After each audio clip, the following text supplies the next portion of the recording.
wale ambaye walikuwa wanaunga mkono mswada huu walikuwa wengi kuliko wale ambaye walikuwa wanapinga, na ilidhihirika ya kwamba wale watu ambaye wanaongea kila wakati huko nje, ambaye wanasema wako na idadi kubwa ya wabunge, leo imedhihirika wazi ya kwamba hawana watu.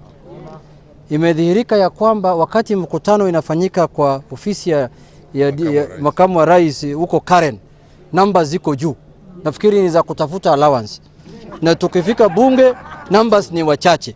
Inaonekana kumbe hiyo ni numbers ya kukula huko Karen, lakini namba ya ukweli ya kupiga kura hakuna, kwa sababu kura ilipigwa leo, tena ilikuwa physical, haikukuwa ile ya kompyuta, na tulipata kura zaidi ya 100 na kitu 115, na hawa walipata 69 na 68.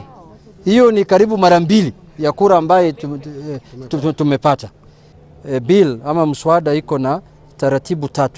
Ya kwanza, ya pili. Ya kwanza imepita, ya pili imepita, sasa tumebaki ya mwisho ambaye ni ya 3.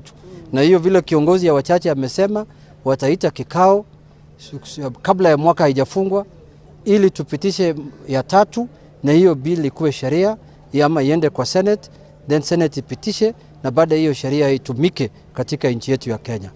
Mimi nataka kumaliza kwa kusema namna hii ya kwamba vile mlivyoona leo katika kikao yetu ya asubuhi, watu ya tangatanga walikuja na fujo, walikuja na kelele, walikuja na rapsha, hawakukuja kufanya kazi ya bunge.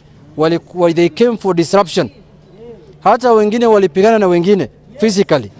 Ni dhihirisho ya kwamba hawana idadi ya watu, hawana agenda, hawana mwelekeo, hawana mpango, hawana chochote. Ni watu ambaye walitumwa na mkubwa yao ili kulete furugu ndani ya bunge. Na hii mswada sio siri, ni mswada ya azimio la umoja, ni mswada ya handshake, ni mswada wa President Uhuru Kenyatta na Prime Minister Raila Odinga. Sio siri, na itapita na itakuja kupitishwa kwa idadi kubwa. Kwanza hii kikao ambayo itaitwa ya pili, tutalete watu karibu 200 sasa. Hii ilikuwa kionjo 100 na kitu. Tutalete watu zaidi ya 200. Wajipange, wajiandae, wawache kelele, wawache fujo. Bunge sio pali ya fujo, bunge sio pali ya kelele, bunge sio pali ya kupiga firimbi ama sijui na ujinga nimeona leo yote.